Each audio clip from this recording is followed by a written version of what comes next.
नमस्कार विद्यार्थी मित्रांनो, गणेश सर ऑफिशियल या आपल्या यूट्यूब चॅनलवर तुम्हा सर्वांचं पुन्हा एकदा मनापासून स्वागत आहे। विद्यार्थी मित्रांनो, जीएस जीके हा सर्व परीक्षांसाठी अतिशय महत्त्वाचा असणारा टॉपिक आहे।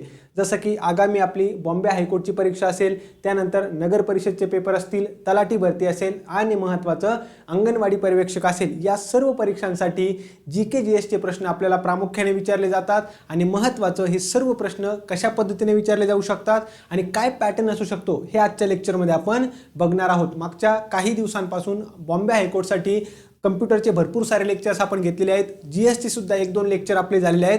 आजचं जे लेक्चर असणार आहे हे सुद्धा तुम्हाला बॉम्बे हायकोर्टच्या परीक्षेसाठी अतिशय महत्त्वाचं असणार आहे। त्यामुळे सर्वांनी लेक्चरला लाईक करायचं आहे, आपल्या सर्व विद्यार्थी मित्रांपर्यंत लेक्चरला शेअर करायचं आहे।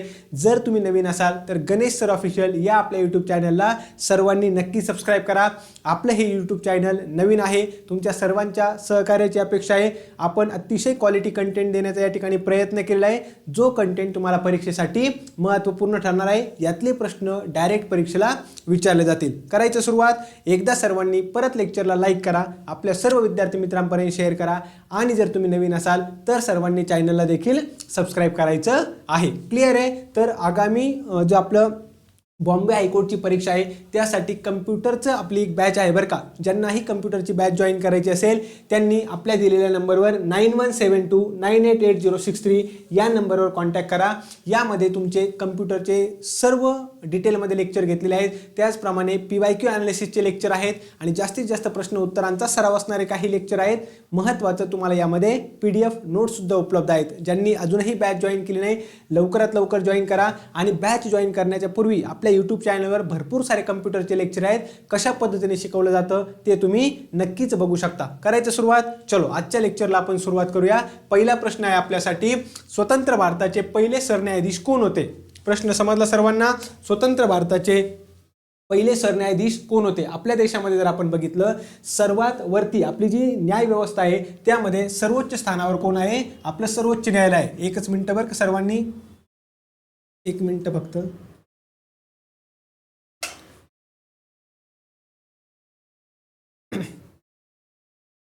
पेन बदलतो जरा।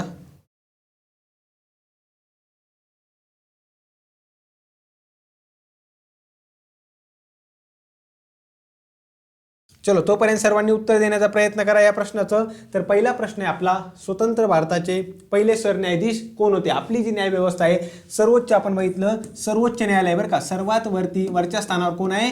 तर आपलं सर्वोच्च न्यायालय आहे, ज्याला आपण सुप्रीम कोर्ट असं म्हणतो। काय म्हणणार आहे?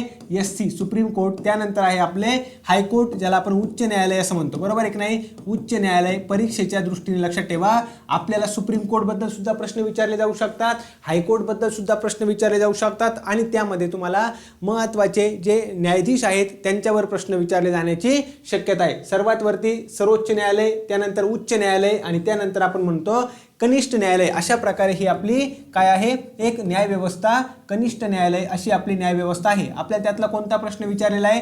आपल्याला प्रश्न विचारला आहे स्वतंत्र भारताचे पहिले सरन्यायाधीश कोण होते? म्हणजे आपलं जे सर्वोच्च न्यायालय आहे त्यातील पहिले सरन्यायाधीश कोण होते? चीफ जस्टिस ऑफ इंडिया पहिले विचारलेत। काय येणार आहे आपल्या प्रश्नाचं उत्तर? तर न्यायमूर्ती M पतंजली शास्त्री, न्यायमूर्ती मेहरचंद महाजन, त्यानंतर न्यायमूर्ती BK मुखर्जी आणि न्यायमूर्ती हिरालाल J कानिया।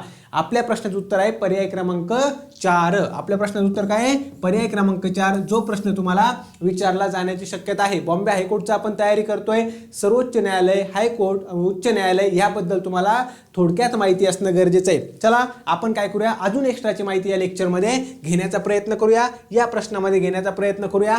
अशा पद्धतीने जर तुम्हाला विचारलं स्वतंत्र भारताचे किंवा भारताचे पहिले चीफ जस्टिस ऑफ इंडिया कोण होते, सरन्यायाधीश कोण होते, तर ते होते न्यायमूर्ती HJ कानिया। काय नाव आहे त्यांचं? HJ कानिया, ज्यांचा कार्यकाळ होता 1950 ते 1951 या काळामध्ये। मग अजून आपल्याला काय फॅक्च्युअल प्रश्न विचारले जाऊ शकतात? सर्वात जास्त काळ सरन्यायाधीश या पदावर राहण्याचा बहुमान कुणाला मिळालेला आहे? तर ते आहेत न्यायमूर्ती YV चंद्रचूड। आता तुम्हाला लक्षात ठेवायचं बरं का, न्यायमूर्ती YV चंद्रचूड हे जर आपण बघितले हे आपले 16वे सरन्यायाधीश होते। कितवे? 16वे सरन्यायाधीश। आणि त्यांचा कार्यकाळ जर तुम्ही बघितला तर 1978 पासून 1985 इतका होता बरं का। टोटल कार्यकाळ किती? 7 वर्ष आणि 4 महिने या पदावर राहिलेली व्यक्ती कोण आहेत? तर न्यायमूर्ती वाय व्ही चंद्रचूड. आपल्या सर्वांना माहिती आहे, आपले आत्ता जर बघितलं काही काळा अगोदर आपले सरन्यायाधीश कोण होते, चंद्रचूड होते, बरोबर आहे. डी वाय चंद्रचूड हे आपले सरन्यायाधीश होते. त्यांचे वडील आहेत बरं काय, वाय व्ही चंद्रचूड कोण आहेत, त्यांचे वडील आहेत. महत्त्वाचं तुम्हाला लक्षात ठेवायचं आहे. आपल्याला हायकोर्टबद्दल, सुप्रीम कोर्टबद्दल जो पण फॅक्च्युअल डेटा करता येईल तो सर्व करून घ्या. वन लाईनर प्रश्न विचारणार, उत्तर मात्र आपलं बरोबर येणं अपेक्षित आहे. काय सांगितलं, सर्वात पहिले सरन्यायाधीश कोण होते, एच जे कानिया. सर्वात जास्त काळ या पदावर राहिलेली व्यक्ती कोण आहे, म्हणजे सरन्यायाधीश या पदावर राहिलेली व्यक्ती कोण आहेत, तर न्यायमूर्ती वाय व्ही चंद्रचूड. 1978 ते 1985. खूपच अवघड प्रश्न विचारायचा असेल तर विचारतील, सांगा हे कितव्या क्रमांकाचे होते, ते होते 16वे सरन्यायाधीश. महत्वाचं आहे. आणि मग असंच एक न्यायमूर्तींचं नाव लक्षात ठेवायचं जे सरन्यायाधीश या पदावर सर्वात कमी काळासाठी होते. मग ते कोण होते आपले सर्वात कमी काळासाठी, न्यायमूर्ती कमल नारायण सिंग, के एन सिंग. हे सर्वात कमी काळासाठी होते. सर्वात कमी म्हणजे केवळ 17 दिवस बरं का. आणि हे भारताचे 22वे सरन्यायाधीश होते. लक्षात ठेवा सर्वांना. महत्वाचं काय आहे, सोपा प्रश्न विचारला सर्वजण बरोबर येऊ शकतात. आपल्याला अवघड जरी प्रश्न विचारला चुकायचं नाहीये. म्हणजे आपले सर्वात जास्त काळ सरन्यायाधीश कोण होते, तर ते होते वाय व्ही चंद्रचूड, 16वे सरन्यायाधीश. सर्वात कमी काळ कोण होते, न्यायमूर्ती कमल नारायण सिंग, 17 दिवस होते केवळ, 22वे सरन्यायाधीश होते. आणि 1991 मध्ये जर आपण बघितलं हे सरन्यायाधीश या पदावर राहिलेले आहेत. अजून एक प्रश्न विचारला जाऊ शकतो की आत्तापर्यंत भारतामध्ये कुणी महिला सरन्यायाधीश या पदी गेलेले आहेत का, तर आत्तापर्यंत नाही आहे बरं का. पण काही काळानंतर लक्षात ठेवा. तर महत्त्वाचं बी व्ही नागरत्ना, न्यायमूर्ती बी व्ही नागरत्ना या 2027 मध्ये भारताच्या पहिल्या महिला सरन्यायाधीश होण्याचा त्यांना बहुमान मिळू शकतो. आलं लक्षामध्ये. हा पण प्रश्न तुमच्यासाठी महत्त्वाचा आहे. तुम्हाला हे लक्षात ठेवायचं, आत्तापर्यंत कुणी बनले आहेत का महिला सरन्यायाधीश, नाही. क्लिअर आहे. मग आता मला सांगा सध्या भारताचे सरन्यायाधीश कोण आहेत आणि ते कितव्या क्रमांकाचे आहेत हे तुम्हाला सांगायचं आहे. हा प्रश्न करंट अफेअर्स मध्ये पण महत्त्वाचा आहे आणि आपली हायकोर्टची परीक्षा असल्यामुळे आपल्याला 100% हा प्रश्न विचारला जाऊ शकतो. समजतंय ना सर्वांना, एकदम क्लिअर आहे. चलो आपण जाऊयात पुढे. आता महत्त्वाचं सरन्यायाधीश या पदाबद्दल अजून काहीतरी थोडक्यात माहिती. एक म्हणजे आपल्या न्यायव्यवस्थेचे सर्वोच्च पदी सर्वात मोठे प्रमुख कोण असणार आहे, तर ते आहेत सरन्यायाधीश, चीफ जस्टिस ऑफ इंडिया. त्यांची नियुक्ती कोण करतात, तर भारताचे राष्ट्रपती करतात. लक्षात ठेवा बरं का. सरन्यायाधीशांची नियुक्ती कोण करतात, राष्ट्रपती. त्यांना शपथ कोण देतात, राष्ट्रपती. हा पॉईंट आपल्यासाठी अतिशय महत्त्वाचा आहे. पण एक पॉईंट लक्षात ठेवा, आपल्या देशामध्ये सर्वोच्च न्यायालयामध्ये कशा प्रकारची व्यवस्था आहे, जे सर्वात ज्येष्ठ न्यायाधीश असतील ना, जे सर्वात ज्येष्ठ न्यायमूर्ती असतात तेच फक्त कोण बनतात, सरन्यायाधीश बनतात. राष्ट्रपती आपल्या मर्जीनुसार किंवा त्यांना वाटेल त्या व्यक्तीला सरन्यायाधीश बनवू शकतात का, नाही बनवू शकत बरं का. जे सर्वात ज्येष्ठ न्यायाधीश असतील ते सर्वांनी तुम्हाला काय लक्षात ठेवायचं, सरन्यायाधीश बनवू शकतात. परीक्षेच्या दृष्टीने महत्त्वाचं आहे. मग आपल्या सर्वोच्च न्यायालयामध्ये न्यायाधीश किंवा न्यायमूर्ती म्हणून नियुक्त होण्यासाठी काय काय पात्रता आहे, तर लक्षात ठेवा उच्च न्यायालयामध्ये कमीत कमी किमान 5 वर्ष न्यायाधीश या पदावर असणं गरजेचं आहे बरं का. मी काय सांगितलं की सर्वोच्च न्यायालयामध्ये न्यायाधीश या पदी नियुक्त होण्यासाठी काय काय आवश्यक आहे. एक म्हणजे उच्च न्यायालय हायकोर्टामध्ये 5 वर्ष न्यायाधीश या पदाचा अनुभव पाहिजे, किंवा उच्च न्यायालय म्हणजे हायकोर्टमध्ये 10 वर्ष वकिलीचा अनुभव पाहिजे, किंवा राष्ट्रपतींच्या मते तो व्यक्ती एक निष्णात कायदेपंडित असणं गरजेचं आहे. पात्रता लक्षात ठेवा. त्यानंतर नियुक्ती कोण करतात हे पण लक्षात ठेवा. यांचा कार्यकाळ किती असतो. आता लक्षात ठेवा, आपण जर बघितलं ना सुप्रीम कोर्टामध्ये किंवा सरन्यायाधीश या पदावर असा कोणताही फिक्स कार्यकाळ नाही बरं का. म्हणजे 2 वर्ष 3 वर्ष असं नाहीये. वयाची 65 वर्षे पूर्ण होईपर्यंत काय करू शकतात, या पदावर राहू शकतात. किती, वयाची 65 वर्ष. तुम्हाला लक्षात ठेवायचंय परीक्षेच्या दृष्टीने हा पण पॉईंट अतिशय महत्त्वाचा आहे. समजलं सर्वांना. म्हणजे आपण या प्रश्नामध्ये काय बघितलंय, भारताचे पहिले सरन्यायाधीश कोण होते, एच जे कानिया. सर्वात जास्त काळ सरन्यायाधीश या पदावर कोण राहिलेले आहेत, वाय व्ही चंद्रचूड. क्लिअर आहे सर्वांना. हे सर्व पॉईंट महत्त्वाचे बरं का. सर्वांनी लक्षात ठेवा. या काही पात्रता आहेत त्या पण सर्वांनी लक्षात ठेवा. सर्वांना व्यवस्थित समजतंय. चलो आपण काय करूया, पुढच्या प्रश्नाकडे जाऊयात. सत्यार्थ प्रकाश या प्रसिद्ध ग्रंथाचे लेखक कोण आहेत. आपल्याला प्रश्न विचारत असताना महत्त्वाचे ग्रंथ, महत्त्वाचे पुस्तकं, त्याचबरोबर त्यांचे लेखक, बऱ्याच समाजसुधारकांनी चालू केलेले वृत्तपत्र, हे तुम्हाला व्यवस्थित करून जायचंय. पुस्तक, वृत्तपत्र आणि त्यांनी स्थापन केलेल्या संस्था, संघटना यावर प्रश्न विचारणार म्हणजे विचारणार. आता आपल्याला काय काय ऑप्शन दिलेत बघा. सत्यार्थ प्रकाश या प्रसिद्ध ग्रंथाचे लेखक कोण आहे, स्वामी विवेकानंद, स्वामी दयानंद सरस्वती, राजाराम मोहन रॉय की महात्मा गांधी. आपण काय करूया, प्रश्नाकडे उत्तराकडे जाण्या अगोदर बाकीची थोडक्यात माहिती बघूया बरं का. स्वामी दयानंद सरस्वती यांनी 1875 मध्ये आर्य समाजाची स्थापना केली होती. काय? आर्य समाज. कुठे स्थापना केली? मुंबई या ठिकाणी स्थापना केली बरं का. त्याचप्रमाणे महत्त्वाचं लक्षात ठेवा, go back to Vedas, go back to Vedas असा नारा देणारे व्यक्ती कोण होते? स्वामी दयानंद सरस्वती. त्याचप्रमाणे भारत हा केवळ भारतीयांसाठी आहे, भारत हा केवळ भारतीयांसाठी आहे, भारतीयांसाठी आहे असं म्हणणारे व्यक्ती कोण होते? ते सुद्धा लक्षात ठेवायचं आहे, स्वामी दयानंद सरस्वती. परीक्षेच्या दृष्टीने अतिशय महत्त्वाचे. तर यांचा जो पण आर्य समाज आहे ना, आर्य समाजाने शुद्धीकरण चळवळ चालू केली होती बरं का. म्हणजे हिंदू धर्मातून दुसऱ्या धर्मामध्ये गेलेल्या लोकांना परत हिंदू धर्मामध्ये आणण्यासाठी शुद्धीकरण चळवळ कुणी चालू केली होती? तर स्वामी दयानंद सरस्वती किंवा आर्य समाज तुम्हाला लक्षात ठेवायचं आहे. समजतंय सर्वांना? त्याचप्रमाणे महत्त्वाचं लक्षात ठेवा, भारताचे मार्टिन ल्युथर किंग यांना काय म्हणतात?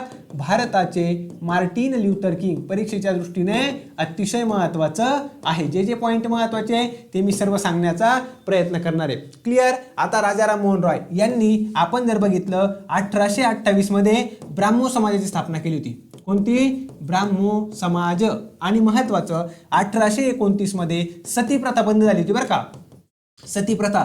मग ही सती प्रथा कुणी बंद केली होती? त्यावेळेचा जो गव्हर्नर होता विल्यम बेंटिकने बंद केली होती.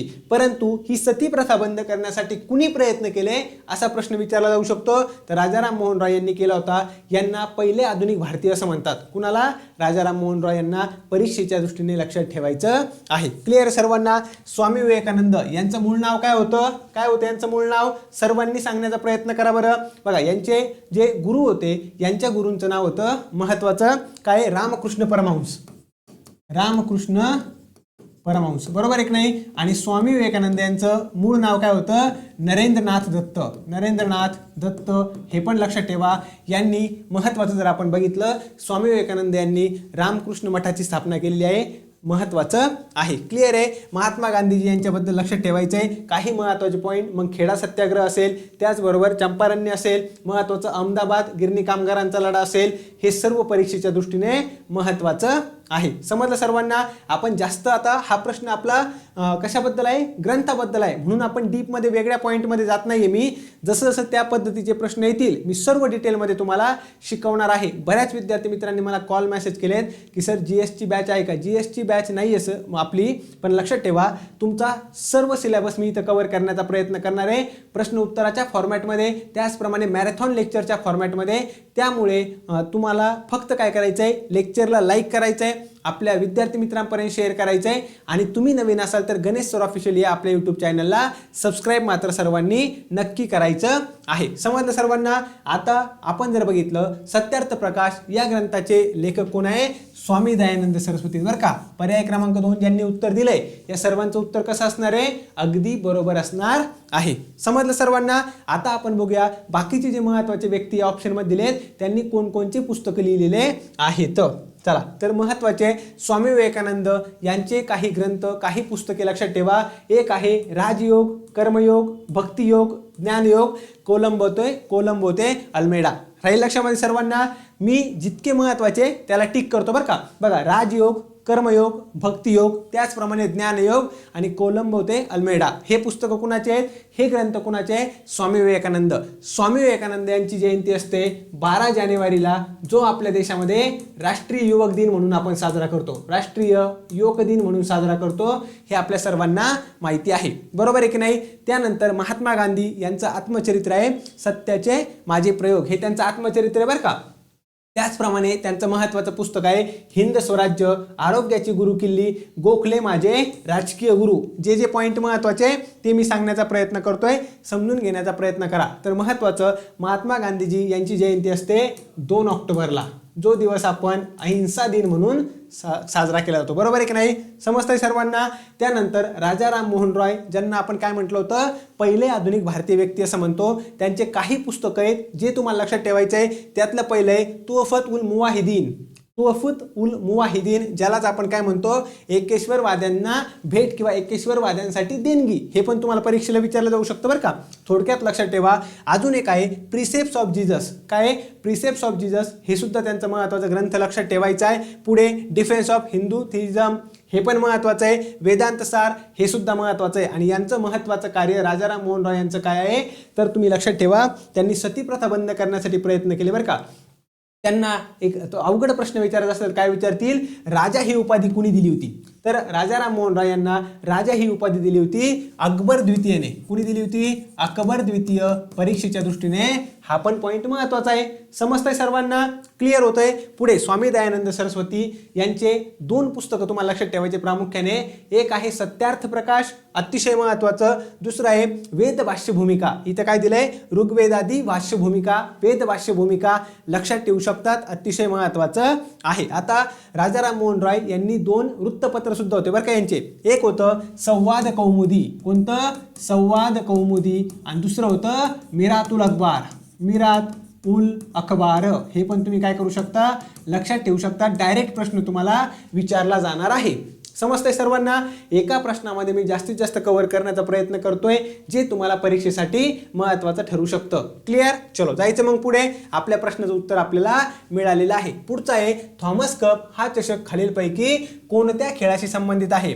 आता प्रश्न विचारताना तुम्हाला खेळ या टॉपिकवर प्रश्न विचारतील. मागे एकदा प्रश्न विचारला होता, मागच्या PYQ आपण बघितलेत, ज्यामध्ये खेळ आणि त्या खेळाशी संबंधित असलेली महान व्यक्ती आपल्याला विचारलं होतं, बरोबर एक नाही. मग यावेळेस प्रश्न विचारला जाऊ शकतो, कोणता कप, कोणती ट्रॉफी कोणत्या खेळाशी संबंधित आहे, किंवा करंट अफेअर्समध्ये विचारलं जाऊ शकतं कोणता चषक कुणी जिंकलेला आहे. हे आपल्याला लक्षात ठेवायचं आहे. करंट अफेअर्समध्ये आपण हा सर्व टॉपिक कव्हर करणार आहे. करंट अफेअर्सचं सुद्धा लेक्चर आपलं लवकरच येणार आहे. समजलं सर्वांना. आता मला सांगा, थॉमस कप हा कोणत्या खेळाशी संबंधित आहे, टेनिस, बॅडमिंटन, हॉकी की फुटबॉल. आपण काय करू, डायरेक्ट आपलं महत्त्वाचं म्हणजे एक्सप्लेनेशन बघण्याचा प्रयत्न करू. हे तुम्ही बघा, यातून तुमचा कोणताही प्रश्न विचारला तरी कव्हर होईल. काय आहे, क्रिकेटबद्दल जर आपण विचारलं, क्रिकेटमध्ये एक तर आहे ICC क्रिकेट वर्ल्ड कप, जो मग T20चा असू द्या किंवा वर्ल्ड कपचा असू द्या. पुढे आपल्याला विचारलं जाऊ शकतं द ॲशेस, अतिशय महत्त्वाचं आहे. ॲशेस ही जी ट्रॉफी आहे ना, इंग्लंड आणि ऑस्ट्रेलिया या 2 देशांदरम्यान 5 टेस्ट मॅच खेळवल्या जातात. त्या ट्रॉफीला काय म्हटलं जातं, ॲशेस म्हटलं जातं.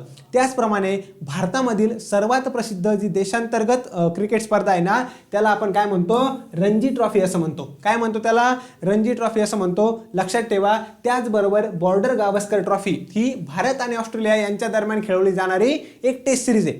कोणती, बॉर्डर गावस्कर विचारलं तर भारत आणि ऑस्ट्रेलिया यांच्या दरम्यान, ॲशेस विचारलं ऑस्ट्रेलिया आणि इंग्लंड यांच्या दरम्यान, रणजी ट्रॉफी विचारलं भारतामधील महत्त्वाची आहे. लक्षामध्ये. त्यानंतर अजून ज्या पण आपल्यासाठी महत्त्वाचे आहेत ते तुम्ही काय करू शकता, कमेंट बॉक्समध्ये सांगू शकतात. जसं सय्यद मुश्ताक अली ट्रॉफी आहे, ही सुद्धा परीक्षेसाठी विचारलं जाऊ शकतं, महत्त्वाचं आहे. क्लिअर आहे. त्यानंतर फुटबॉलमध्ये सर्वात मोठी स्पर्धा जर कोणती असेल ना, तर ती आहे फिफा वर्ल्ड कप. आलं लक्षामध्ये. फिफा वर्ल्ड कपवर ऑलरेडी प्रश्न विचारून झालेला आहे. दुसऱ्या खेळाबद्दल प्रश्न विचारला जाऊ शकतो. त्यानंतर UEFA champion league, UEFA champion league ही सुद्धा फुटबॉल संबंधी अतिशय महत्त्वाची एक स्पर्धा आहे. पुढे जर आपण बघितलं कोपा अमेरिका, प्रश्न विचारला जाऊ शकतो. कोपा अमेरिका कोणत्या खेळाशी संबंधित आहे, football. Euro cup football, Durand cup football. हे लक्षात ठेवा बरं का. भारतामधील 2 महत्त्वाच्या ट्रॉफी आहेत फुटबॉलशी संबंधित. एक आहे ड्युरंड कप, दुसरी आहे संतोष ट्रॉफी. लक्षात ठेवायचं आहे, भारतामधील कोणत्या आहे, ड्युरंड कप आणि संतोष ट्रॉफी ही फुटबॉलशी संबंधित आहे. भारतामधील, बाकीच्या या जगभरातील प्रसिद्ध आहे. भारतामधील क्रिकेटमध्ये तुम्हाला लक्षात कोणती ठेवायची, रणजी ट्रॉफी आणि आपण बघितलं सय्यद मुश्ताक अली ट्रॉफी परीक्षेच्या दृष्टीने महत्त्वाचं आहे. त्यानंतर हॉकीमध्ये जर आपण एक बघितलं, एक तर वर्ल्ड कप, हॉकीचा वर्ल्ड कप, आणि महत्त्वाचं लक्षात ठेवा एक आहे सुलतान अझलन शाह कप. हा परीक्षेला प्रश्न विचारला जाऊ शकतो. जे महत्त्वाचं आहे त्याला मी स्टार करून ठेवतो. हॉकीमध्ये महत्त्वाचे 2 लक्षात ठेवा. एक आहे आगा खान कप, महत्त्वाचा आहे. दुसरा आहे सुलतान अझलन शाह कप, हॉकीमधील महत्त्वाचा आहे. फुटबॉलमध्ये काय महत्त्वाचं आहे, एक तर ड्युरंड कप, दुसरा संतोष ट्रॉफी, आणि आपलं क्रिकेटमध्ये सांगितलं मी तुम्हाला ऑलरेडी रणजी ट्रॉफी अतिशय महत्त्वाचं आहे. आता पुढच्या स्लाइडमध्ये आपण बघूया टेनिसमध्ये जर म्हटलं तर 4 ग्रँड स्लॅम स्पर्धा असतात बरं का. American open, Australian open, French open आणि विम्बल्डन, अशा 4 महत्त्वाच्या स्पर्धा आहे. प्रश्न यामध्ये तुम्हाला करंट अफेअर्सवर विचारण्याची शक्यता जास्त आहे. कोणती स्पर्धा कुणी जिंकली यावर सुद्धा आपण डिटेलमध्ये प्रश्न घेणार आहोत. त्यानंतर आहे डेव्हिस कप, अतिशय महत्त्वाचा आहे. डेव्हिस कप टेनिसशी संबंधित आहे. ड्युरंड कप आपला फुटबॉलशी संबंधित आहे. फरक लक्षात ठेवा, महत्त्वाचं आहे. त्यानंतर badminton, Thomas cup Uber cup, Sudirman cup आणि all England open. All England open या सर्व स्पर्धा, या सर्व ट्रॉफी कशा संबंधित आहे? बॅडमिंटन. आत्ताच आपल्याला काय विचारलं होतं? आपल्याला प्रश्न काय विचारला होता? आलं का मग आपलं? थॉमस कप कशा संबंधित आहे? बॅडमिंटन. सर्वांनी लक्षात ठेवा, स्टॅटिक जीकेचे सुद्धा प्रश्न हे विचारले जाणार आहेत. मी सर्व त्या पद्धतीने कव्हर करून घेण्याचा प्रयत्न करतोय. क्लिअर आहे? त्यानंतर टेबल टेनिसमध्ये स्वेतलिंग कप असेल, कॉर्बिलॉन कप असेल. बघा, एक पॉईंट सांगतो, जर तुम्हाला प्रश्न सोपा विचारायचा असेल ना तर फुटबॉल, क्रिकेट, टेनिस याबद्दल विचारतील. जर तुम्हाला प्रश्न थोडासा किचकट विचारायचा असेल मग तुम्हाला कुठे जातील? टेबल टेनिस सांगा, बॉक्सिंग सांगा, गोल्फ सांगा, हे माहिती पाहिजे.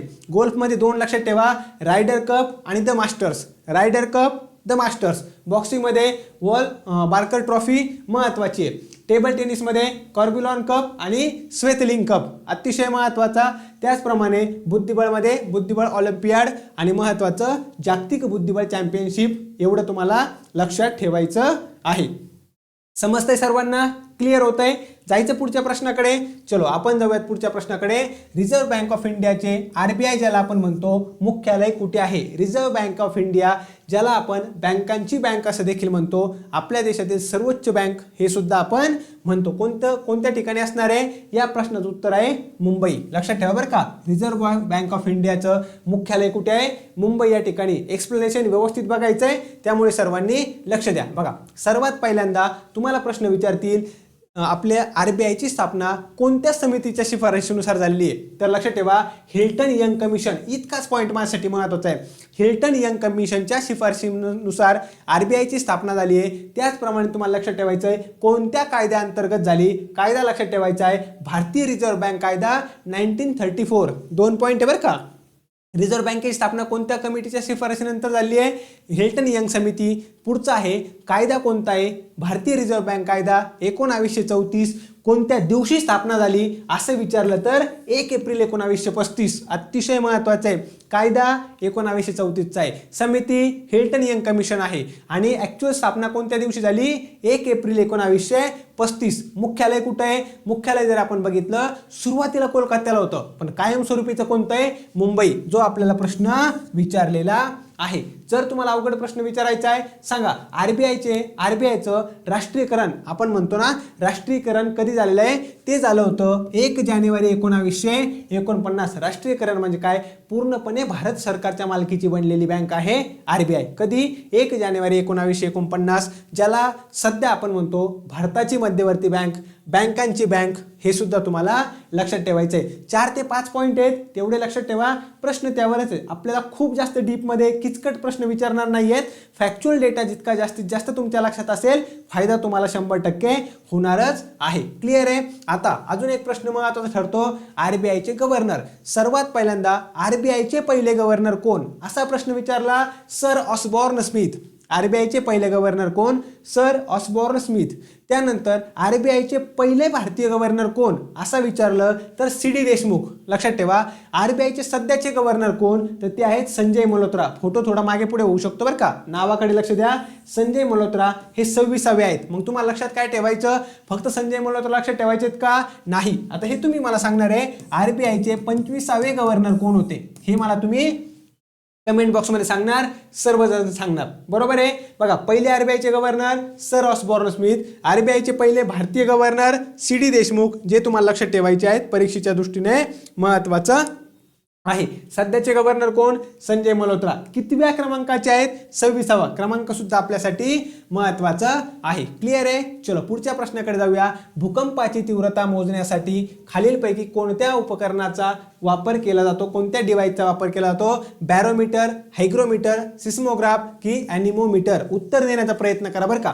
आणि जर तुम्हाला लेक्चर आवडत असेल, तुम्हाला वाटतंय की लेक्चरचा फायदा होतोय, मग सर्वांनी लेक्चरला लाईक करायचं आहे, आपल्या सर्व विद्यार्थी मित्रांपर्यंत शेअर करायचं आहे. नवीन असाल तर गणेश सर ऑफिशियल या आपल्या यूट्यूब चॅनलला नक्की सर्वांनी सबस्क्राईब करा. क्लिअर? चलो सांगा बरं. तर मग प्रश्न परीक्षेला विचारला जाऊ शकतो.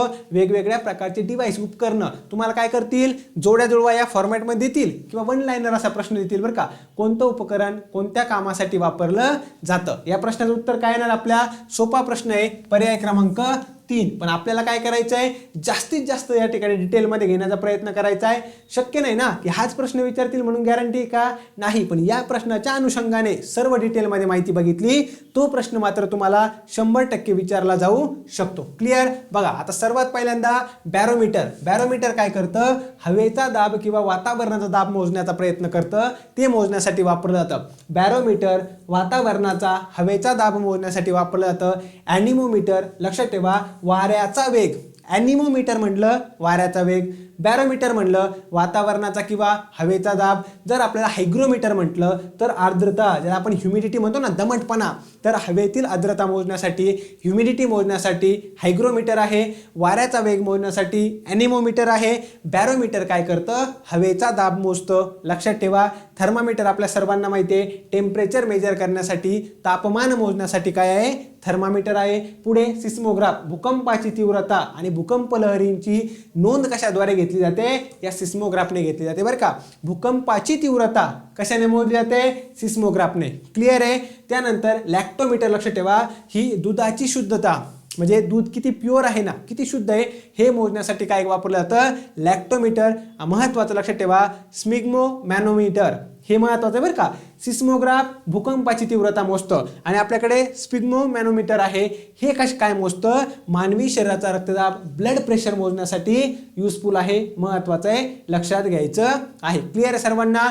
पुढे ऑडोमीटर जे आहे, ऑडोमीटर आपल्याला वाहनाने जे पण अंतर कापलंय, वाहनाने जितकं अंतर कव्हर केलंय, डिस्टन्स कव्हर केलंय, हे मोजण्याचं काम कोण करतं, ऑडोमीटर करतं. स्पीडोमीटर काय करतं की एखादं वाहन चालू आहे बरं का, गतिमान अवस्थेमध्ये एक मोशनमध्ये आहे, त्यावेळेस त्या वाहनाचा वेग किती, त्यावेळेस त्या वाहनाचा स्पीड किती आहे, हे मोजण्याचं काम कोण करतं, स्पीडोमीटर करतं.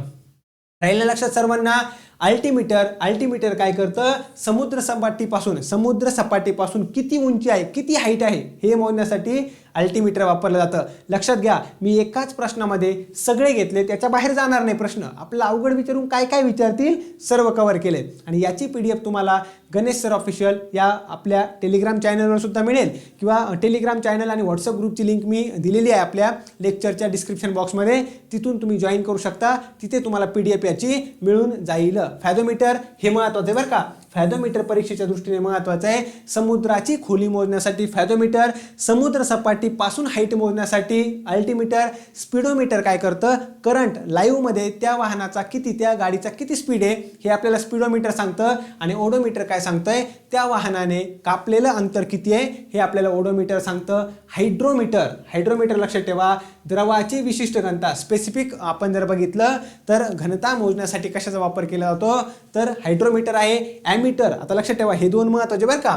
ॲमीटर महत्त्वाचं आहे आणि व्होल्टमीटर महत्त्वाचं आहे. ॲमीटर काय करतं, इलेक्ट्रिक करंट, विद्युत प्रवाह मोजण्यासाठी काय वापरलं जातं, ॲमीटर वापरलं जातं. त्याचप्रमाणे व्होल्टमीटर काय करतं, विभवांतर किंवा आपण ज्याला व्होल्टेज म्हणतो ना, विभवांतर मोजण्यासाठी कशाचा वापर केला जातो, व्होल्टमीटर, विभवांतर, ॲमीटर, विद्युत प्रवाह, इलेक्ट्रिक करंट. राहील लक्षात सर्वांना. चलो आता आपल्याला काय करायचं आहे, पुढच्या प्रश्नाकडे जायचं आहे. सर्वांनी व्यवस्थित लक्षात घेणं गरजेचं आहे. दोनही मी चार्ट घेतलेत, दोन चार्टमध्ये जास्तीत जास्त उपकरण बघितलेत, ज्याच्या बाहेर प्रश्न विचारण्याची शक्यता नाहीये. क्लिअर. चलो जायचं मग पुढे.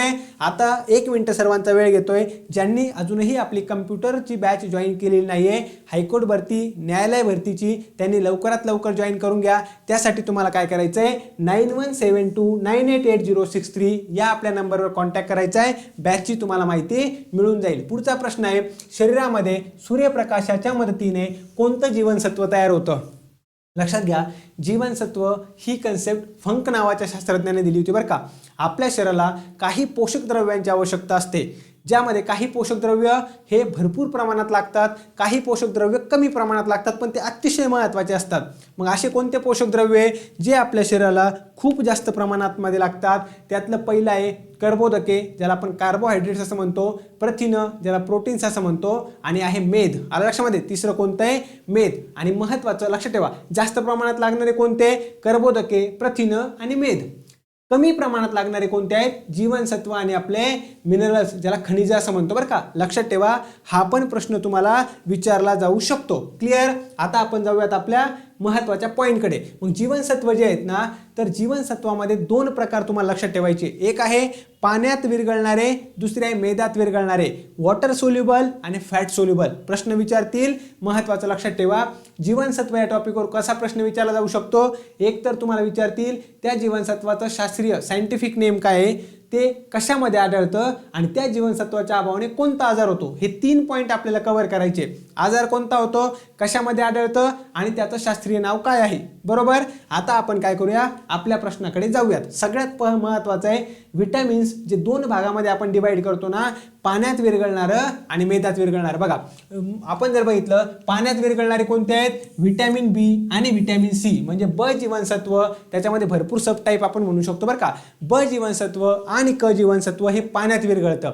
मग मेदात विरघळणारे कोणते, अ ड ई के, म्हणजे ए डी ई आणि के हे जे जीवनसत्व आहेत हे कशामध्ये विरघळतात, मेदामध्ये विरघळतात. राहील लक्षात सर्वांना. आपण थोडक्यात बघूया. अजीवनसत्वाला रेटिनॉल असं म्हणतात. काय म्हणतात, अजीवनसत्वाला रेटिनॉल असं म्हणतात. हे अजीवनसत्व गाजर झालं, पपई झालं, या सर्वांमध्ये असतं बरं का, किंवा शेवग्याच्या शेंगा आपण म्हणतो ना, यासाठी यामध्ये पण असतं. आता हे अजीवनसत्व सगळ्यात जास्त महत्त्वाचं कशासाठी आहे, डोळ्यांसाठी महत्त्वाचं आहे. आलं लक्षामध्ये. अजीवनसत्वाच्या अभावाने रातांधळेपणा नावाचा आजार होतो, म्हणजेच नाईट ब्लाइंडनेस, किंवा झिरोडर्मा नावाचा आजार होऊ शकतो, झिरोफ्थॅल्मिया नावाचा आजार होऊ शकतो. हे सर्व आजार कशाच्या अभावाने होतात, अजीवनसत्वाच्या अभावाने. अजीवनसत्वाला रेटिनॉल असं म्हणतात. गाजर, पपई, अंडी, जे आपल्या हिरव्या पालेभाज्या आहेत ना, यामध्ये तुम्हाला कोणतं जीवनसत्व मिळणार आहे, अजीवनसत्व. आता ब चे भरपूर सारे सबटाईप आहेत, जे मी आत्ता सर्व घेतलेले नाही आहेत. काही जे घेतलेत ते तुम्हाला सांगतो. B1 ला आपण थायमिन असं म्हणतो, B1 ला थायमिन असं म्हणतो, B2 ला रायबोफ्लेविन असं म्हणतो, B3 ला नायसिन असं म्हणतो. राहील लक्षामध्ये. B1 thiamine, B2 riboflavin, B3 niacin असं म्हणतो. लक्षात ठेवायचं, यातलं सगळ्यात महत्त्वाचं कोणतं आहे, B1च्या अभावाने कोणता आजार होतो, बेरीबेरी. लक्षात ठेवा बरं का. तुम्हाला भरपूर वेळा प्रश्न विचारलाय. अ ब क ड ई के इतकंच विचारतात, डीपमध्ये नाही जात. मग अजीवनसत्वाच्या अभावाने कोणता, महत्त्वाचं रातांधळेपणा. ब जीवनसत्वाच्या अभावाने विचारलं, बेरीबेरी नावाचा आजार होतो. कोणता आजार होतो, बेरीबेरी नावाचा आजार होतो. आणि B3 म्हणजे बघा, आपल्याला बीचं डीपमध्ये विचारलं, B1च्या अभावाने कोणता आजार होतो, बेरीबेरी. आणि B3च्या अभावाने कोणता आजार होतो, पेलाग्रा नावाचा. कोणता, पेलाग्रा. तुम्हाला लक्षात ठेवायचं आहे, परीक्षेच्या दृष्टीने महत्त्वाचं आहे. मी तुम्हाला ही PDF अवेलेबल करून देणार आहे. तुम्ही सोर्स काय करू शकता, 100% यामध्ये वाचू शकता. त्यानंतर आहे आपलं B12. हे याला काय कोबालमिन असं म्हणतात बरं का. याला काय म्हणतात, कोबालमिन. आणि या B12च्या अभावाने कोणता आजार होतो, तर लक्षात ठेवायचं आहे, ॲनिमिया. याला रक्तक्षय असं देखील म्हणतात. काय म्हणतात, रक्तक्षय. समजलंय सर्वांना. आता आपल्याला क जीवनसत्वाला म्हणतात ॲस्कॉर्बिक ॲसिड, ड जीवनसत्वाला म्हणतात कॅल्सिफेरॉल. लक्षात घ्या, थोडंसं व्यवस्थित सांगतो बरं का. क जीवनसत्व याला आपण काय म्हणतो, ॲस्कॉर्बिक ॲसिड. आणि हे कशामध्ये मिळतं आपल्याला, जे पण लिंबूवर्गीय फळे आहेत ना, लिंबूवर्गीयमध्ये जे पण येतात सर्वांमध्ये काय, क जीवनसत्व. याला आपण ॲस्कॉर्बिक ॲसिड म्हणतो. आणि क जीवनसत्वाच्या अभावाने कोणता आजार होतो, स्कर्वी नावाचा, ज्यामध्ये हिरड्यातून रक्त येतं बरं का. काय होतं, हिरड्यातून रक्त येतं. क जीवनसत्वाला वार्धक्य विरोधी जीवनसत्व असं म्हणतात. का बरं म्हणतात, क जीवनसत्व जर भरपूर प्रमाणात असेल ना, त्वचा आपली कशी राहते, एकदम सॉफ्ट राहते, मुलायम म्हणतो ना आपण, त्या पद्धतीने, आणि लवकर म्हातारा नाही दिसत. म्हणून वार्धक्य विरोधी जीवनसत्व कोणतं, तर ते क जीवनसत्वाला म्हणतात. आता आपण पुढे जाऊया. ड जीवनसत्व. ड जीवनसत्वाला काय म्हणतात, कॅल्सिफेरॉल. लक्षात घ्या, ड जीवनसत्व हे एकमेव असं जीवनसत्व आहे. प्रश्न काय विचारतील, ड जीवनसत्व हे एकमेव असं जीवनसत्व आहे जे आपल्या शरीरामध्ये तयार होतं. आपल्या शरीरामध्ये तुम्ही बघितलं असेल, गावाकडे वगैरे लहान बाळ असतं ना, त्याला सकाळच्या कोवळ्या उन्हामध्ये ठेवतात.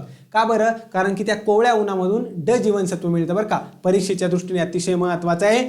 ड जीवनसत्व या अभावाने कोणते आजार होतात, एक आहे मुडदूस, दुसरा आहे अस्थिमृदुता. मुडदूस हा लहान मुलांमध्ये होणारा आजार आहे. अस्थिमृदुता हा मोठ्या व्यक्तींमध्ये होणारा आजार आहे, ज्यामध्ये हाडं ठिसूळ होतात. काय होतात, हाडं ठिसूळ होतात. तुम्हाला लक्षात ठेवायचं आहे. ई जीवनसत्व याला टोकोफेरॉल असं म्हणतात. आणि त्याच्या अभावाने वांझपणा हा आजार होतो. कोणता, वांझपणा. महत्त्वाचं लक्षात ठेवा. फायलोक्विनॉन असं कुणाला म्हणतात, के जीवनसत्वाला. के जीवनसत्वाला फायलोक्विनॉन म्हणतात. याच्या अभावाने रक्त गोठण्यास विलंब, म्हणजेच महत्त्वाचं लक्षात ठेवा, ब्लड क्लॉटिंगला प्रॉब्लेम येतो. आणि मग जखम जर झाली, तुम्ही ब्लड क्लॉटिंग माहिती आहे, किंवा रक्त गोठण्यास, महत्त्वाचं काही जखम झाली ना आपल्याला, थोड्या वेळानंतर तुम्ही बघा, रक्ताची अशी गाठ तयार होते, गिठुळी तयार होते ना, तर जर तुमच्या आपल्या शरीरामध्ये व्हिटॅमिन के व्यवस्थित नसेल, प्रॉपर नसेल ना, तर ते तयार होणार नाही, रक्त खूप जास्त वाहून जाईल, म्हणजे धोका निर्माण होऊ शकतो. हे पण तुम्हाला लक्षात ठेवणं गरजेचं आहे. समजतंय सर्वांना? क्लिअर आहे? तुम्हाला मी थोडक्यात सांगतो बरं का, जे प्रश्न परीक्षेसाठी महत्त्वाचे आहे. काय सांगितलं? अ जीवनसत्व ब, क, ड, ई आणि के हे तुम्हाला लक्षात ठेवायचं बरं का. अ जीवनसत्वाच्या अभावाने काय होतं? रात आंधळेपणा लक्षात घ्या बरं का. ब जीवनसत्वाच्या अभावाने काय होतं? ज्याला आपण काय म्हणतो? बेरी म्हणतो, बेरी. त्याचबरोबर क जीवनसत्वाच्या अभावाने काय होतं? स्कर्व्ही नावाचा आजार होतो. हे अतिशय महत्त्वाचं आहे, जोड्या जुळवाच्या फॉर्मॅटमध्ये सुद्धा विचारलं जाऊ शकतं. ड जीवनसत्वाच्या अभावाने काय होतं? मुडदूस नावाचा आजार होतो. ई ने काय होऊ शकतं? वांजपणा हा प्रॉब्लेम येऊ शकतो. आणि केच्या याने काय होतं? रक्त गोठण्यास प्रॉब्लेम. केने रक्त गोठण्यास अडचण. हे तुम्हाला लक्षात ठेवायचं आहे. यापैकी ब आणि क जे आहे हे कशामध्ये?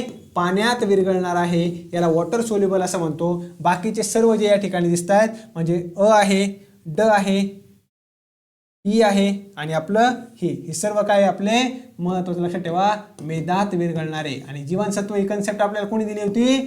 फंक नावाच्या शास्त्रज्ञाने. हा पण पॉईंट तुम्हाला परीक्षेला विचारला जाऊ शकतो, सर्वांनी लक्षात ठेवायचं आहे. मग आता मला सांगा, शरीरामध्ये सूर्यप्रकाशाच्या मदतीने तयार होणारं जीवनसत्व कोणतं आहे? ड जीवनसत्व. झालं ना? आलो आपण आपल्या उत्तराकडे. बाकीचा पण फॅक्च्युअल डेटा जो तुम्हाला विचारला जाऊ शकतो तो सर्व मी तुम्हाला सांगण्याचा प्रयत्न केलेला आहे. समजतंय सर्वांना? जाऊयात मग पुढच्या प्रश्नाकडे. पुढचा प्रश्न आहे आपला, हे महत्त्वाचं लक्षात ठेवा. ब्रिक्स गटामध्ये 2024 मध्ये तर 5 नवीन देशांचा समावेश करण्यात आला. त्यापैकी कोणता देश या 5 सदस्यांपैकी नव्हता? लक्षामध्ये. आता हा करंटचा प्रश्न आहे बरं का. करंट अफेअर्सवर तुम्हाला आंतरराष्ट्रीय संघटना यावर देखील प्रश्न विचारला जाऊ शकतो. महत्त्वाचं म्हणजे महत्त्वाच्या आंतरराष्ट्रीय संघटना, त्याचं मुख्यालय, त्याचे सदस्य देश यावर अतिशय महत्त्वाचा प्रश्न हा विचारला जाऊ शकतो. लक्षात ठेवा, 2024 मध्ये काय केलं होतं? 2024 मध्ये एकूण 6 देशांना आमंत्रण दिलं होतं बरं का. किती? 6 देशांना आमंत्रण दिलं होतं. त्यापैकी जर आपण बघितलं 4 देशांनी आमंत्रण स्वीकारलं. काय केलं?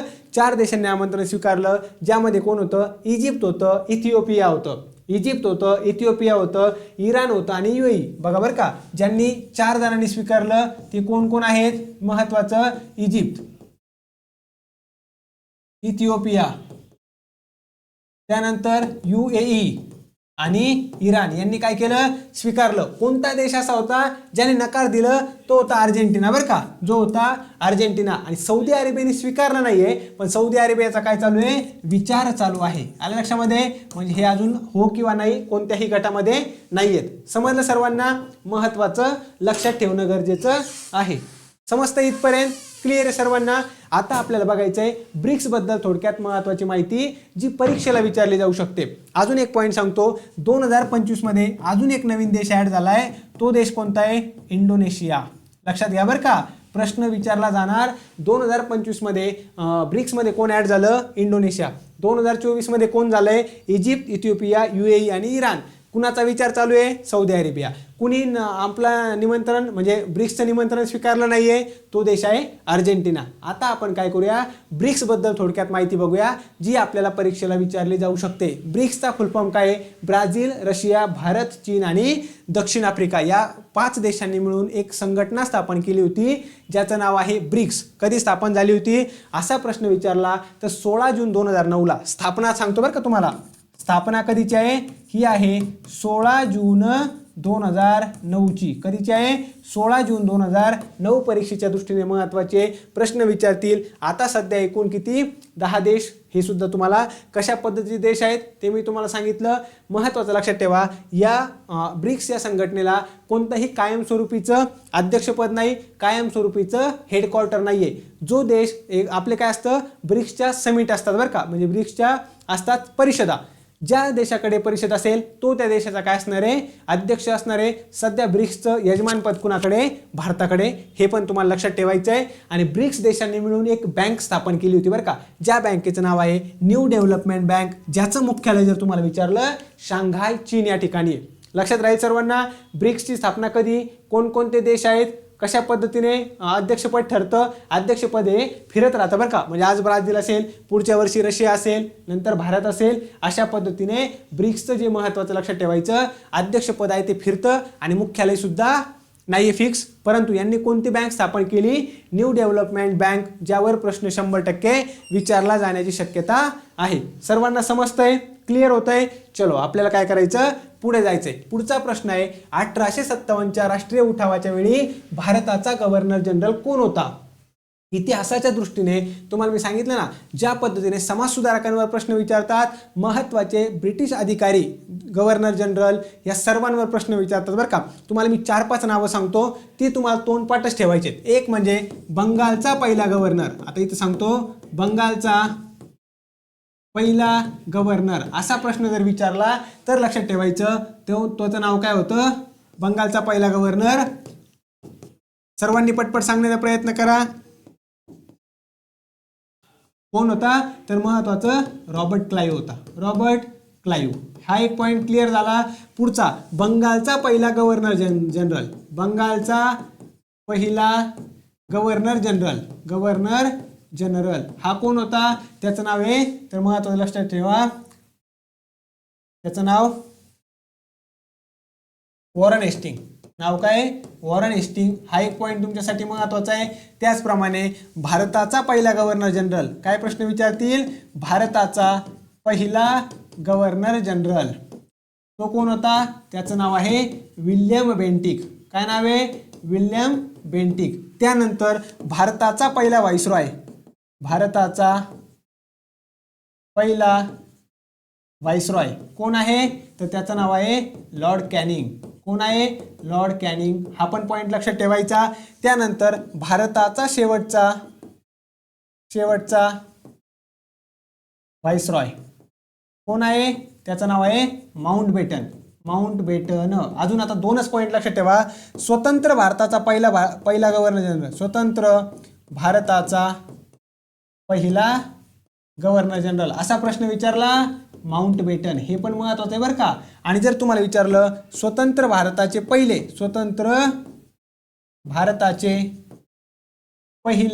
भारतीय गव्हर्नर जनरल किंवा शेवटचे गव्हर्नर जनरल ते कोण आहेत? तर लक्षात ठेवा सी राजगोपालाचारी. सी राजगोपालाचारी महत्वाचे आहेत. परीक्षेला डायरेक्ट प्रश्न काय केला जाणार? विचारला जाणार. बघा, बंगालचा पहिला गव्हर्नर रॉबर्ट क्लाइव्ह, बंगालचा पहिला गव्हर्नर जनरल वॉरन हेस्टिंग, भारताचा पहिला गव्हर्नर जनरल विल्यम बेंटिक, भारताचा पहिला व्हाईसरॉय लॉर्ड कॅनिंग, भारताचा शेवटचा व्हाईसरॉय माउंटबेटन, स्वतंत्र भारताचा पहिला गव्हर्नर जनरल माउंटबेटन, स्वतंत्र भारताचे पहिले भारतीय किंवा शेवटचे गव्हर्नर जनरल कोण? सी राजगोपालाचारी. हे सर्व नावं आपल्याला परीक्षेच्या दृष्टीने कसे आहेत? महत्वाचे आहेत. आता प्रश्न विचारला आपल्याला 1857चा उठाव. 1857च्या उठावावर आपण अजून प्रश्न घेणार आहे. सध्याच्या प्रश्नामध्ये मी तुम्हाला इतकंच सांगतो, त्यावेळेस गव्हर्नर जनरल कोण होता? त्याचं नाव आहे कॅनिंग. आता बघा बरं का, तुम्हाला जर अवघड प्रश्न सोपा प्रश्न विचारताना काय विचारतील? 1857च्या उठावावेळी गव्हर्नर जनरल कोण होता? त्याचं नाव काय? कॅनिंग आहे. बरोबर. आता तुम्हाला विचारलं 1857च्या उठावावेळी ब्रिटनचा प्राईम मिनिस्टर कोण होता? असा प्रश्न विचारला तर काय उत्तर येणार आहे? पार्मस्टन. आणि जर तुम्हाला विचारलं ब्रिटिश सैन्याचा सेनापती कोण होता? त्याचं नाव आहे एचिसन. लक्षात ठेवा बरं का. हे प्रश्न कशामध्ये येतात? अवघड कॅटेगरीमध्ये येतात. पार्मस्टन कोण होता? ब्रिटनचा प्राईम मिनिस्टर. सेनापती कोण होता? एचिसन. हे अवघड कॅटेगरी. सोपं काय? तर भारताचा गव्हर्नर जनरल त्यावेळेस कोण होता? कॅनिंग होता. राहील लक्षात सर्वांना? क्लिअर आहे? चलो आता मी काय केलंय, यामध्ये महत्त्वाचे गव्हर्नर जनरल आणि त्यांचं कार्य घेतलेलं आहे, ज्यावर 100% तुम्हाला प्रश्न विचारतील. एक म्हणजे वॉरन हेस्टिंग, जो बंगालचा पहिला गव्हर्नर जनरल होता. लॉर्ड कॉर्नवालिस बद्दल लक्षात ठेवा, याने कायमधारा पद्धत चालू केली होती. याला सिव्हिल सेवांचा जनक असं म्हणतात. जर तुम्हाला विचारलं सिव्हिल सेवांचा जनक कोण लक्षामध्ये, तर तो कोण आहे? तर कॉर्नवालिस आहे. आणि ऑल इंडिया सिव्हिल सर्व्हिसेसचे जनक कोण असा प्रश्न विचारला? सरदार वल्लभभाई पटेल. प्रश्न काय विचारतील हे समजून घ्यायचं, मग उत्तर द्यायचं बरं का. त्यानंतर वेलस्लीने कोणता तह आणला होता? वेलस्लीने आणला होता तैनाती फौजेचा नियम. तैनाती फौजेचं धोरण कोणाचं होतं? वेलस्लीचं. त्याचबरोबर कॅनिंग 1857च्या उठावावेळी कोण होता? कॅनिंग होता, किंवा महत्त्वाचं लक्षात ठेवा भारताचा शेवटचा गव्हर्नर जनरल कोण असा प्रश्न विचारला तरी कॅनिंग. डलहौसी जर बघितलं, डलहौसी लक्षात ठेवा, डलहौसीच्या काळामध्ये तर डलहौसीने काय केलं होतं, खालसा धोरण लागू केलं होतं, संस्थानं जास्तीत जास्त खालसा करायचे. त्यानंतर दत्तक विधान नामंजूर नावाचं धोरण कोणी आणलं होतं, डलहौसीने. भारतामध्ये पहिली रेल्वे 1853 ला आली, कुणाच्या काळामध्ये आली, डलहौसीच्या काळामध्ये. भारतामध्ये पोस्ट ऑफिस म्हणा, तार सेवा कुणाच्या काळामध्ये सुरू झाली, डलहौसीच्या. आणि अजून एक पॉईंट लक्षात ठेवा, 1856 ला डलहौसीने एक कायदा केला होता, ज्या कायद्याचं नाव आहे विधवा पुनर्विवाह कायदा. कोणता, विधवा पुनर्विवाह कायदा हा कुणाच्या काळामध्ये आला होता किंवा कोणत्या गव्हर्नर जनरलने केला असा प्रश्न जर तुम्हाला विचारला तर त्या प्रश्नाचं उत्तर काय येणार आहे, डलहौसी. मगाशी मी काय सांगितलं, 1829 ला सती प्रथा बंद करण्याचा कायदा कोणी केला होता, बेंटिकने केला होता. राहील लक्षात सर्वांना, बेंटिक हा भारताचा पहिला गव्हर्नर जनरल. सती प्रथा बंद कोणी केली, बेंटिकने. सर्व मी पॉइंट घेतोय बरं का, जे परीक्षेला विचारणार म्हणजे विचारणारच. पुढे जाऊयात. आता महत्वाचं कॅनिंग. कॅनिंग बद्दल काय लक्षात ठेवायचं आहे, पहिला व्हाईसरॉय, त्याचप्रमाणे 1857च्या उठावावेळी गव्हर्नर जनरल. लॉर्ड लिटनने काय केलं होतं, व्हर्नॅक्युलर प्रेस ऍक्ट आणला होता. व्हर्नॅक्युलर प्रेस ऍक्ट जो वृत्तपत्राच्या बाबतीत भारतामधील सर्वात वाईट कायदा, काळा कायदा ज्याला म्हणतात, हा कायदा कुणी आणला होता, लिटनने आणला होता. व्हर्नॅक्युलर प्रेस ऍक्ट रद्द कुणी केला होता, रिपनने केला होता. त्याचं नाव काय, रिपन. आणि महत्वाचं लक्षात ठेवा, स्थानिक स्वराज्य संस्थेचा जनक कुणाला म्हणतात, प्रश्न काय विचारतात, स्थानिक स्वराज्य संस्थेचा जनक कुणाला म्हणतात, रिपनला. आणि आपण म्हणू शकतो एक मवाळ विचारसरणीचा एक गव्हर्नर जनरल कोण होता, तो होता रिपन बरं का. याच्या काळामध्ये इल्बर्ट बिल आलं होतं, जे न्यायाधीशांच्या बाबतीत होतं. आपण एखाद्या प्रश्नामध्ये डिटेलमध्ये बघूया, इल्बर्ट बिल कुणाच्या काळामध्ये आलं, तो रिपन आहे. राहील लक्षात सर्वांना. त्यानंतर डफरीन अतिशय महत्त्वाचा का बरं ठरतो, कारण की काँग्रेसची स्थापना डफरीनच्या काळामध्ये झाली होती. काँग्रेसची स्थापना कधी झाली आहे, 1885 ला. त्यावेळेस कुणाच्या काळामध्ये, डफरीनच्या. कर्झन लक्षात ठेवायचं आहे. कर्झन का बरं महत्वाचं आहे, कारण की बंगालची फाळणी केलेला व्यक्ती कोण, तो आहे कर्झन. कोणी केली होती, कर्झनने. महत्वाचं लक्षात ठेवा, मिंटो आणि चेम्सफोर्ड हा कधी होता, जालियनवाला बाग हत्याकांड ज्यावेळेस झालं ना, किंवा रोलेट ऍक्ट ज्यावेळेस आला होता, चेम्सफोर्ड होता. आणि मुस्लिमांसाठी स्वतंत्र मतदारसंघ हा 1909च्या कायद्यामध्ये आला होता बरं का. 1909च्या कायद्याने मुस्लिमांसाठी स्वतंत्र मतदारसंघ आला होता. त्यावेळेस कोण होता, मिंटो होता. कोण होता, मिंटो. तुम्हाला लक्षात ठेवायचं आहे, परीक्षेच्या दृष्टीने अतिशय महत्वाचा आहे. ज्यांच्यावर प्रश्न विचारला जाऊ शकतो ते सर्व सांगतोय, सर्व कव्हर करून घेण्याचा माझा प्रयत्न आहे. समजलं. चलो, आता पुढचा एक प्रश्न आहे जो आपला आजच्या लेक्चरमधला शेवटचा प्रश्न असेल. तुम्ही उत्तर देण्याचा प्रयत्न करा. राष्ट्रीय विज्ञान दिन, नॅशनल सायन्स डे हा कधी साजरा केला जातो, 28 फेब्रुवारी, 28 जानेवारी, 22 मार्च की 22 जून. अतिशय सोपा प्रश्न आहे की नाही. आता सर्वांनी सांगायचं आहे की सायन्स डे जो आहे नॅशनल, आपल्याला दिनविशेषवर सुद्धा प्रश्न विचारणार 100%. मग काय करायचं, महत्वाचे सर्व दिनविशेष आपण आज एक प्रश्न घेतलाय, उद्या दुसरा वेगळा काहीतरी प्रश्न घेऊया, त्यामध्ये काहीतरी कव्हर करूया. असं करून स्टॅटिकचा जो तुमचा डेटा आहे ना, तो सर्व कव्हर करणार आहे बरं का. महत्त्वाचे अभयारण्य कोणते, आपले राष्ट्रीय उद्यानं कोणते, व्याघ्र प्रकल्प कोणते, बायोस्फिअर रिझर्व्ह कोणते, महत्त्वाचे धरण कोणते आहेत, हे सर्व मी तुमचं कव्हर करून घेणार आहे. स्टॅटिकचे सर्व पॉईंट जे परीक्षेच्या दृष्टीने महत्त्वाचे कव्हर होणार म्हणजे होणार. अजून भरपूर सारे आपले मॅरेथॉन लेक्चर सुद्धा येणार आहे, कम्प्युटरचे म्हणा, GSचे म्हणा, ज्याच्यामध्ये तुमचा सर्व परीक्षेच्या दृष्टीने सिलेबस मी कव्हर करण्याचा प्रयत्न करणार आहे. फक्त तुम्हाला काय करायचं आहे, लेक्चर आवडत असेल लाईक करायचं आहे, आपल्या सर्व विद्यार्थी मित्रांपर्यंत शेअर करायचं आहे, आणि नवीन असाल तर सर्वांनी चॅनलला देखील सबस्क्राईब करायचं आहे. हे महत्त्वाचं काम तुम्ही करा. आपलं नवीन चॅनल आहे, महत्त्वाचे अतिशय व्हिडिओ मी टाकतोय जे परीक्षेच्या दृष्टीने तुम्हाला नक्कीच मदत करतील, सहाय्य करणार आहेत. काय येईल आपल्या प्रश्नाचं उत्तर, या प्रश्नाचं उत्तर आहे पर्याय क्रमांक 1, 28 फेब्रुवारी. चला तर आपण काय करूया, महत्त्वाचे दिवस बघून घेऊया. 12 जानेवारीला काय असतं, राष्ट्रीय युवक दिन, ज्या दिवशी स्वामी विवेकानंद यांची जयंती असते. पुढे जर आपण बघितलं, 25 जानेवारी हा राष्ट्रीय मतदार दिन असतो बरं का. वोटर्स डे कधी असतो, 25 जानेवारीला. 28 फेब्रुवारी राष्ट्रीय विज्ञान दिवस असतो, कधी, 28 फेब्रुवारी. त्यानंतर 8 मार्चला आपल्याला माहिती आहे आंतरराष्ट्रीय महिला दिन असतो. महाराष्ट्रामध्ये जर आपण बघितलं तर एक पॉईंट लक्षात ठेवा बरं का सर्वांनी, 6 जानेवारी हा पत्रकार दिन म्हणून साजरा केला जातो. कोणता, 6 जानेवारी पत्रकार दिन. क्लिअर आहे, लक्षामध्ये. आता तुमच्यासाठी एक प्रश्न विचारतो, तुम्ही मला सांगा महाराष्ट्रामध्ये बालिका दिन कधी साजरा केला जातो, बालिका दिन आणि नेमकं काय विशेष आहे त्या दिवशी हा दिन साजरा केला जातो तुम्ही मला सांगायचे. 22 मार्चला जागतिक जल दिन पाणी दिवस असतो. 7 एप्रिलला जागतिक आरोग्य दिन. लक्षात ठेवा 7 एप्रिल 1948 काय 7 एप्रिल 1948ला वर्ल्ड हेल्थ ऑर्गनायझेशन जागतिक आरोग्य संघटनेची स्थापना झाली होती बरं का. म्हणून 7 एप्रिल हा दिवस जो आहे ना तर जागतिक आरोग्य दिन म्हणून साजरा केला जातो. महत्त्वाचं आहे. 22 एप्रिलला आपण अर्थ डे पृथ्वी दिवस साजरा करतो. त्याचप्रमाणे 24 एप्रिलला पंचायत राज दिन साजरा केला जातो. हे जे मी घेतलेत ना खूप जास्त महत्त्वाचे आहेत ज्यावर प्रश्न 100% विचारतील. पुढे जर आपण बघितलं 1 मेला महाराष्ट्र दिन असतो, कामगार दिन असतो. 5 जूनला जागतिक पर्यावरण दिन. प्रश्न विचारतील 5 जूनला जागतिक पर्यावरण दिन. 21 जूनला योग दिन असतो. आंतरराष्ट्रीय योगा डे आपण म्हणतो ना तो कधी असतो 21 जूनला. 11 जुलैला जागतिक लोकसंख्या दिन असतो. कधी जागतिक लोकसंख्या दिन लक्षात ठेवायचं आहे. आता बाकीचे कोणकोणते 29 ऑगस्ट अतिशय महत्त्वाचा आहे ज्या दिवशी राष्ट्रीय क्रीडा दिन असतो. 29 ऑगस्टला राष्ट्रीय क्रीडा दिन. अजून काय सांगता येईल आपल्याला 5 सप्टेंबरला शिक्षक दिन असतं. अजून एक तुम्हाला सांगतो बरं का 5 सप्टेंबरला शिक्षक दिन असतो आणि 11 नोव्हेंबरला आपलं काय असतो शिक्षण दिन असतो. शिक्षण बघा तर आपल्याला 5 सप्टेंबरला आपण टीचर्स डे असतो. का बरं तर सर्वपल्ली राधाकृष्णन यांची जयंती असते. डॉक्टर सर्वपल्ली राधाकृष्णन. लक्षात ठेवा 11 नोव्हेंबरला एज्युकेशन डे असतो. का बरं तर भारताचे पहिले शिक्षण मंत्री मौलाना अबुल कलाम आझाद यांची त्या दिवशी जयंती असते. म्हणून शिक्षण दिन एज्युकेशन डे कधी असतो आपला 11 नोव्हेंबरला. 16 सप्टेंबरला लक्षात ठेवा जागतिक ओझोन दिन आहे. त्याचप्रमाणे 10 डिसेंबरला जागतिक मानवाधिकार दिन ह्युमन राईट्स डे. लक्षात ठेवा बाकीचे पण जे आहेत ना तुम्हाला व्यवस्थित बघायचे आहेत. मला एकदा फक्त सर्वांनी सांगायचे कमेंट बॉक्समध्ये लेक्चर सर्वांना कसं वाटलंय. लेक्चर आवडलं असेल नक्की लाईक करायचंय. आपल्या सर्व विद्यार्थी मित्रांपर्यंत नक्की शेअर करायचंय.